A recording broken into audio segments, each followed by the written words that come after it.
वो पहले तो बात है हमारा उनके साथ कंपैरिजन नहीं बनता। वो एक नहीं बनता? बहुत बड़ी इकोनॉमी है, उनका एक बहुत बड़ा लेवल है, हमारा उनके साथ कोई कंपैरिजन नहीं है। जहाँ तक उनकी फार्मर की बात है तो उन्होंने जिद्दत को अपनाया है। हम सर सबसे पहले बात यह है कि इंडिया में इतना अच्छा नहरी निज़ाम नहीं था, लेकिन उन्होंने इसको बेहतर किया है। उन्होंने किसान को सब्सिडीज़ दी हैं, किसान को फैसिलिटेट किया है। जब किसान को आप फैसिलिटेट करेंगे तो वो गन्ने की प्रोडक्शन करेगा ना। सब्सिडी है पानी पे बहुत ज़्यादा, किसानों को बहुत ज़्यादा है। उनका जो जैसे लुधियाना में ज़राअत का है, पाक फैसलाबाद में ज़रूरी यूनिवर्सिटी है, तो उनके जो ज़राअत के डॉक्टर हैं या दूसरे भी काम करने वाले साइंसदान हैं, वो जा रहे खेतों में जाके वहाँ के मिट्टी का नमूना लेते हैं, वैसे काम करते हैं। लेकिन पाकिस्तान में नहीं है। उधर से तो वो हुक्मरान अच्छे ही हैं। अच्छा, वो की बात सुनते हैं, हमारे इधर कौन सुनता है? हमारे जो हुक्मरान है ना वो बेईमान है। उनके नहीं है, वो कम है लेकिन कम है, हमारे ज़्यादा बेईमान है हुक्मरान। आप सबका मशकूर हूँ कि आपने अपने कीमती वक्त में से वक्त निकाल कर मेरी वीडियो देखने के लिए आए, और साथ ही साथ आप सबसे रिक्वेस्ट है कि मेरी वीडियो पर आ गए तो मेरे चैनल को ज़रूर सब्सक्राइब कीजिएगा। इससे मुझे बूस्ट मिलता है और आपके लिए अच्छे से अच्छे टॉपिक पर वीडियो बनाता हूँ। आज जिस टॉपिक अपनी मैं वीडियो रिकॉर्ड करने जा रहा हूँ वो टॉपिक यह है कि इंडिया दुनिया का पहला मुल्क बन गया है प्रोडक्शन ऑफ इन शुगर। तो शुगर की प्रोडक्शन में दुनिया का नंबर 1 मुल्क बन गया है और शुगर की एक्सपोर्ट में दुनिया का दूसरा बड़ा मुल्क बन गया है। तो अपने आवाम से मैं पूछूंगा कि हम दोनों मालक, इंडिया और पाकिस्तान दोनों ज़री मालक होने के बावजूद इंडिया नंबर 1 पर चला गया और हमारा कहीं नामो निशान नहीं, बल्कि हमें शुगर जो है, चीनी जो है वो इंपोर्ट करनी पड़ती है बजाय एक्सपोर्ट के, कि हमें ज़री मुल्क होने के बावजूद। और इंडिया एक्सपोर्ट कर भी रहा है और उससे लाखों अरबों रुपए कमा भी रहा है और अपने मुल्क की ज़रूरत पूरी कर। उन्होंने ये मकाम कैसे हासिल किया है, किसके पीछे क्या राज है और हम क्यों पीछे जा रहे हैं, इसके पीछे क्या वजूहत हैं। चलते हैं अपने आवाम के पास और इस पर लेते हैं अपने आवाम का रिव्यू है। अच्छा, क्या नाम सर आपका?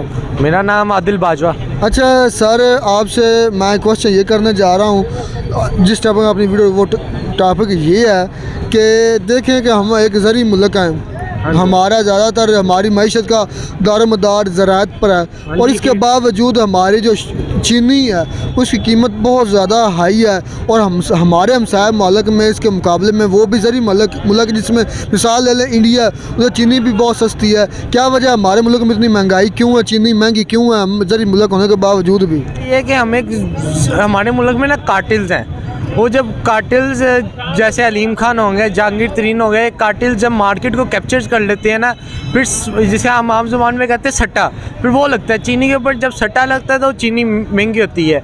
वैसे चीनी महंगा होने का एक हमारे जो फार्मर भाई हैं उन्हें काफ़ी फ़ायदा हुआ है कि उनका एक अच्छा सीज़न लगा था, जो गवर्नमेंट को पहले भी उन्हें एक अच्छा रेवेन्यू देना चाहिए था मगर वो नहीं दे सके थे। इस दफ़ा उन्हें एक अच्छा मिला। अच्छा, आपसे मैं एक सवाल ये कर रहा हूँ, हमारा हमसाया मुल्क है, स्पेशली हम अपने आप को ज़्यादातर कंपेयर करते हैं इंडिया के साथ, हमारे हमसाया कंपेयर करना चाहिए।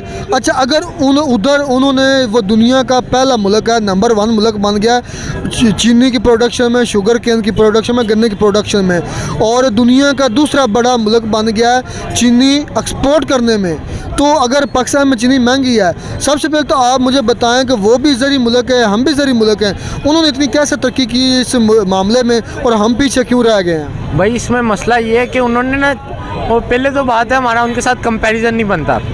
वो एक नहीं बनता? बहुत बड़ी इकोनॉमी है, उनका एक बहुत बड़ा लेवल है, हमारा उनके साथ कोई कंपैरिजन नहीं है।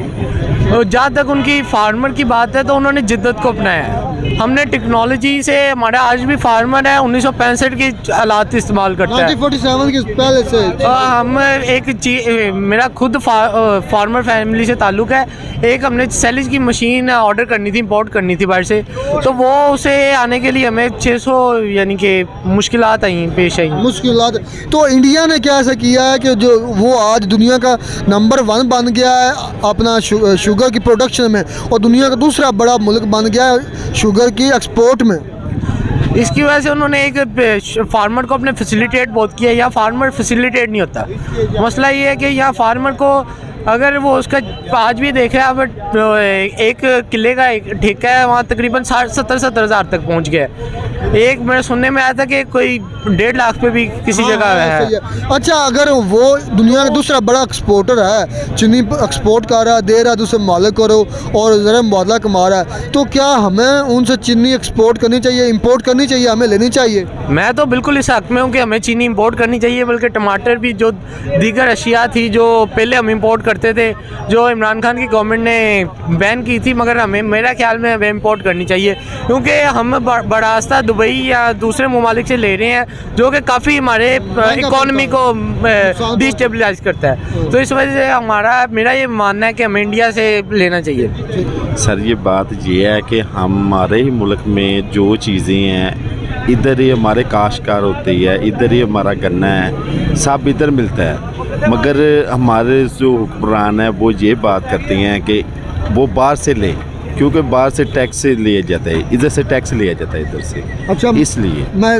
हुक्मरानों की वजह से वो हम पर टैक्स ज़्यादा करते हैं, किसान पर बोझ पड़ता है, उसकी वजह से चीनी महंगी हो रही है। अच्छा, जो इंडिया का मुल्क है या इंडिया का किसान है या इंडिया का हुक्मरान है, उन्होंने ऐसा क्या किया कि आज दुनिया का वो पहला नंबर 1 मुल्क बन गया चीनी की प्रोडक्शन में, शुगर केन की प्रोडक्शन में? उन्होंने ये कैसे हासिल किया? उधर क्या आप समझते हैं, क्या लोग अच्छे हैं या हुक्मरान अच्छे हैं? उधर से तो वो हुक्मरान अच्छे ही हैं, अच्छा, वो की बात सुनते हैं। हमारे इधर कौन सुनता है? अवाम की बात सुनते हैं। अवाम की सुनते हैं, और अवाम की सुनी जाती है। किसानों को मतलब सहूलतें देते हैं। हाँ जी, हाँ जी, ये सहूलतें देते हैं वो किसानों इधर। को? हाँ जी, किसानों को सहूलतें देते हैं। इधर किसानों को क्या सहूलतें देते हैं? कुछ भी नहीं। यहाँ की जहाँ चीनी बाहर जाती है, बाहर वाले इधर आते हैं, वो टैक्स ही होता है, टैक्स लिया जाता है हर चीज़।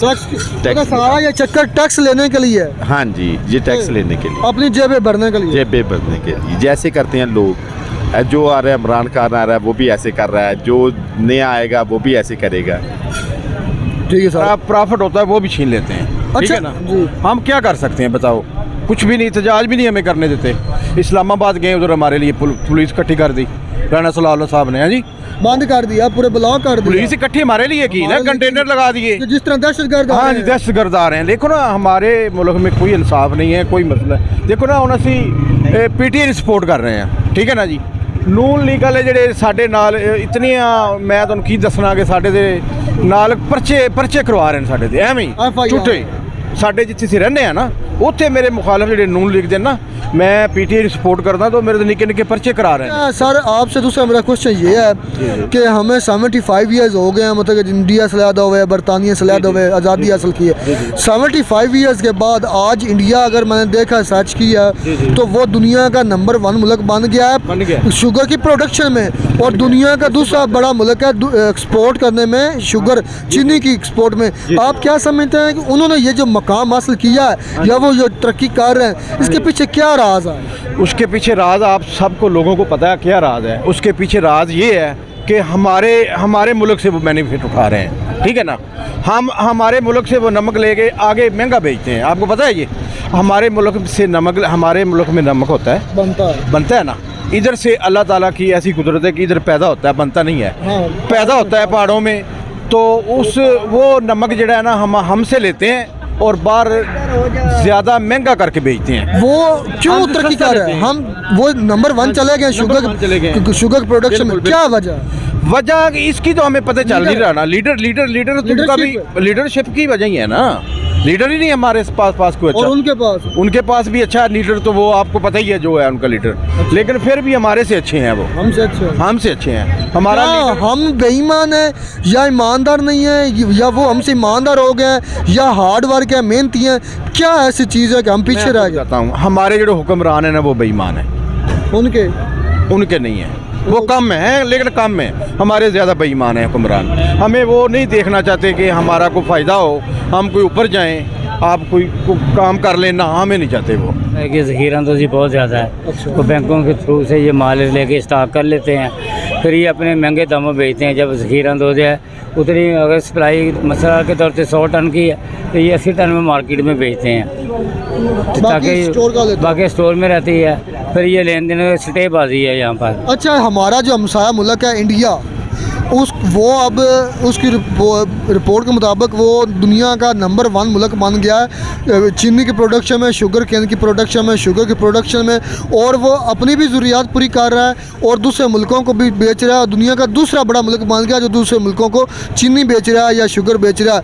आप क्या समझते हैं जो इंडिया ने ये मुकाम हासिल किया है, दुनिया का नंबर 1 मुल्क बना है, इसके पीछे क्या वजह है, क्या आपको लगता है? उसकी वजह हमारे पाकिस्तान के नलायकी है। नहीं, जो इंडिया ने तरक्की की है। कि मैं आपको उसी बात पे लेके आता हूँ। इन्होंने अपने पीर जमात अली शाह साहब था, उसने दरिया सरस्वती का सौदा कर लिया। यूँ खान के ज़माने में दरिया बंद हो गए हैं, दरिया चनाब बंद हो गया, दरिया सतलुज बंद हुआ है पिछले 55 साल से। जो उनके ये दरिया बंद किए, उन्होंने दरियाओं का डैम बना के इंडिया की तरफ जो उनके रेगिस्तान थे उधर उन्होंने नहरें बना रही हैं, दरियाओं का रुख मुड़ दिया है। और हमारा जो ज़री मुल्क था, जब कह रहे हैं आप भी कह रहे हैं कि मुल्क ज़री मुल्क है, अब नहीं है, पहले था। अब तो नहरी निज़ाम का भट्टा बैठ गया। जो फैक्ट्रियों का जो है ट्रीटमेंट गंदा पानी है वो आ रहा है, उस फसलों को नहीं समझ रहा। इंडिया ने ये नंबर 1 मुल्क बन गया है, आपको क्या लगता है इसके पीछे क्या राज? उनकी मेहनत है, उनके हुक्मरान है, या उनके किसानों को जो सहूलियात दी जाती हैं, क्या वजह है? या हमारे किसानों को सहूलियात नहीं दी जाती, क्या लगता है? देखें जो ज़री मुल्क है, जैसे कि यूक्रेन पिछले मुद्दत से पूरी दुनिया को गंदम सप्लाई कर रहा था, उसमें गवर्नमेंट की सब्सिडी बहुत ज़्यादा थी। इंडिया में भी क्या इंडिया भी देती है? इंडिया में सब्सिडी है, पानी पे बहुत ज़्यादा, किसानों को बहुत ज़्यादा है। उनका जो जैसे लुधियाना में ज़राअत का है, पाक फैसलाबाद में ज़री यूनिवर्सिटी है, तो उनके जो ज़राअत के डॉक्टर हैं या दूसरे भी काम करते हैं, साइंसदान हैं, वो जा रहे खेतों में जाके वहाँ के मिट्टी का नमूना लेते हैं, वैसे काम करते हैं। लेकिन पाकिस्तान में नहीं है, पाकिस्तान में सब डंग टपा हुआ काम। जो हमारी ज़री ज़मीनी था उसका बेड़ागर करने में एक वजह है कि सब कॉलोनियाँ बन गई शहर के आसपास। फैसलाबाद में देख लें, घाट वाला चले जाए, जंग रोड पे चले जाए, या कहीं भी चले जाए, आपको ज़री रकबा मतलब इस्तेमाल हुआ कॉलोनिया में। जो ज़री रकबा था, जहाँ से हमको शहर के करीबी सब्जियाँ आती थी, जो कोई भी ज़रूरत ज़िंदगी थी, और ज़रूरत की जो चीज़ें आती थी वो नहीं है। वहाँ अब कॉलोनियाँ बन गई हैं, बड़े बड़े लॉज बन गए हैं, बड़े बड़े। अच्छा सर, अगर आप ये समझते हैं कि हमें मतलब कि हमारे मुल्क में अगर चीनी की पैदावार कम है या चीनी नहीं पैदा हो रही या महंगी है, तो इंडिया जिस तरह दुनिया का नंबर 1 मुल्क बन गया चीनी की पैदावार में और एक्सपोर्ट में दूसरा मुल्क बन गया, तो क्या हमें इंडिया से चीनी लेनी चाहिए ताकि हमें सस्ता दामों मिल जाए? देखें जी, सस्ती महंगे की बात नहीं है, बात है यहाँ कानून की हुक्मरानी। पाकिस्तान में कानून की हुक्मरानी नहीं। इंडिया में क्या समझते हैं तो कानून की हुक्मरानी नहीं, वहाँ भी नहीं है, लेकिन उनके ज़रिए मुल्क बहुत बड़ा है, ठीक है। वहाँ शुगर का इस्तेमाल भी इतना ज़्यादा नहीं है जितना हमारे हैं। हमारे बंदे तो 10-10 कप चाय के पी जाते हैं, 2-2 चमचियाँ चीनी की हैं, तो फिर कंजप्शन तो उनकी भी बड़ी है ना, उनका भी बहुत बड़ी आबादी है जो कंज्यूम करती है शुगर। उसके बावजूद भी वो दुनिया का दूसरा बड़ा मुल्क है जो चीनी सबसे ज़्यादा एक्सपोर्ट कर रहा है। आप क्या कहेंगे? मैंने आपको पहले भी अर्ज़ किया था कि जो हमारे दरिया थे इंडिया ने बंद कर दिए हैं। जो पानी था उनके बंजर ज़मीनें थे, जैसे राजस्थान है, दूसरे इलाके हैं, उन्होंने वहाँ पानी जो यहाँ से जो पानी बन गए थे वो नहरें निकाली हैं, जैसे लुधियाना है, चंडीगढ़ है, दूसरे इलाके सैलाब कर दिया उन्होंने। इस वजह से वो पैदावार उनकी हर जरी चीज़ ज़्यादा है। ये अभी देखें, प्याज भी उधर से आ रहा है, महंगा है, टमाटर भी आ रहे हैं। इसलिए मैं पहले भी अर्ज़ किया कि हमारी कोई मैनेजमेंट नहीं है, किसी चीज़ पे नहीं है, फोकस नहीं है भाई हमने ये काम करना तो हो जाए, ये नहीं।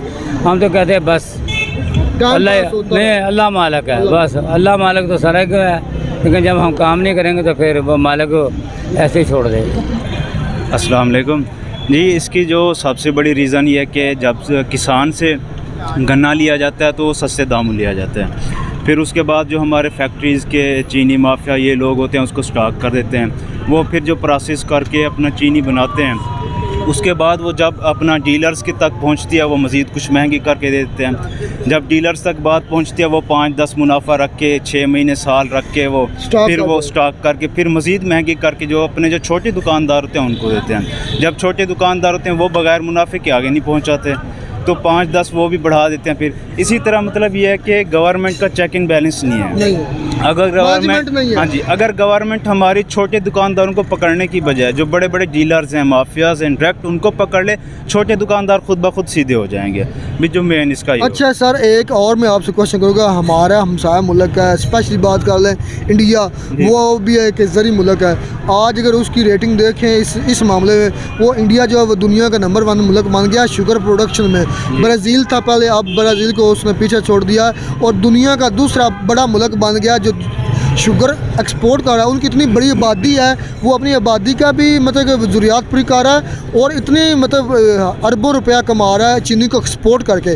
तो मेरा सर आपसे सवाल ये है कि उन्होंने ये जो मकाम हासिल किया है कि दुनिया का नंबर 1 बन गया है प्रोड्यूसर और दुनिया का दूसरा बड़ा मुल्क बन गया एक्सपोर्टर, क्या वजह उन्होंने कैसे किया? हम भी ज़री मुल्क हैं, वो भी ज़री मुल्क है, लेकिन वो इतना कैसे तरक्की करके आगे कैसे चला गया? सर सबसे पहले बात यह है कि इंडिया में इतना अच्छा नहरी निज़ाम नहीं था, लेकिन उन्होंने इसको बेहतर किया है। उन्होंने किसान को सब्सिडीज़ दी हैं, किसान को फैसिलिटेट किया है। जब किसान को आप फैसिलिटेट करेंगे तो वो गन्ने की प्रोडक्शन करेगा ना। अब हमारे जो साउदर्न पंजाब हो गया या एरियाज़ में काफ़ी सारा किसान छोड़ रहे हैं ये काश्तकारी। क्यों? उनकी ज़मीनें ख़राब हो रही हैं, खादें हमारी महंगी हो रही हैं, कोई सब्सिडीज़ नहीं दे रहे। जो नहरी पानी होता है हमारे जो MNA MPs वगैरह होते हैं वो सिर्फ अपनी ज़मीनों की तरफ फेर देते हैं उसको। जो किसान होता है गरीब, वो उससे अपना जो होता है फ़ायदा नहीं उठा सकता, जिसकी वजह से महंगाई फिर और प्रोडक्शन कम होने की वजह से हम पीछे ही जा रहे हैं। और इंडिया का आपको लगता है उनके जो सियासतदान हैं या उनके जो लीडर हैं अपने आवाम के साथ मुखलिस हैं? जी, वो कम अज़ कम एक किसान फैलो के साथ मुखलिस हैं। कुछ ना कुछ आखिर वहाँ भी करप्शन हो, यहाँ भी करप्शन है, लेकिन वो सब्सिडीज़ और अपना बिजली हो, जो भी पानी हो, वो अपने जो किसान हैं उनको बेनिफिट दे रहे हैं, एटलीस्ट हमसे बेहतर दे रहे हैं। तो आपने जब ये मैंने आपको बताया कि दुनिया का नंबर 1 मुल्क बन गया है, तो आपको क्या लगता है कि ये आपके लिए शॉकिंग नहीं है कि हमारा हम और इंडिया दोनों, पाकिस्तान और इंडिया दोनों एक साथ दौड़ शुरू की थी, लेकिन आज होता है कि हर चीज़ IT में भी वो आगे जा रहा है। अब हमारा रही सही बात थी ये जो मतलब कि ज़राअत थी, उसमें भी वो दुनिया का नंबर 1 बन गया। आपको शॉकिंग नहीं लगा? जी, शॉकिंग तो बिल्कुल लगा है। बात होती है प्रेफरेंस की। हमारे यहाँ तो कोई गवर्नमेंट की स्टेबिलिटी भी नहीं है। अब IT की आप बात कर रहे थे, वहाँ पर IT के जो ब्रिलियंट स्टूडेंट्स होते हैं वो एडमिशन लेते हैं। हमारे यहाँ वो एडमिशन लेते हैं जिसका किसी और जगह एडमिशन ना हो, तो इस वजह से वो हमसे आगे निकल गया। अब 1960 में हमने चाइना को कर्जा दिया था, अब वो हमें दे रहे हैं। 1964 में हमने जर्मनी को ऐसी बात है, अब वो हमें दे रहे हैं। क्यों? हमारे जो सियासतदान थे वो स्टेबल नहीं हुए, उन्होंने कुछ इस तरह का काम नहीं किया कि हमारी अगली जनरेशन के लिए फ़ायदा हो, बस वो अपने लिए और अपने ख़ानदान के लिए सोचते रहें। ठीक।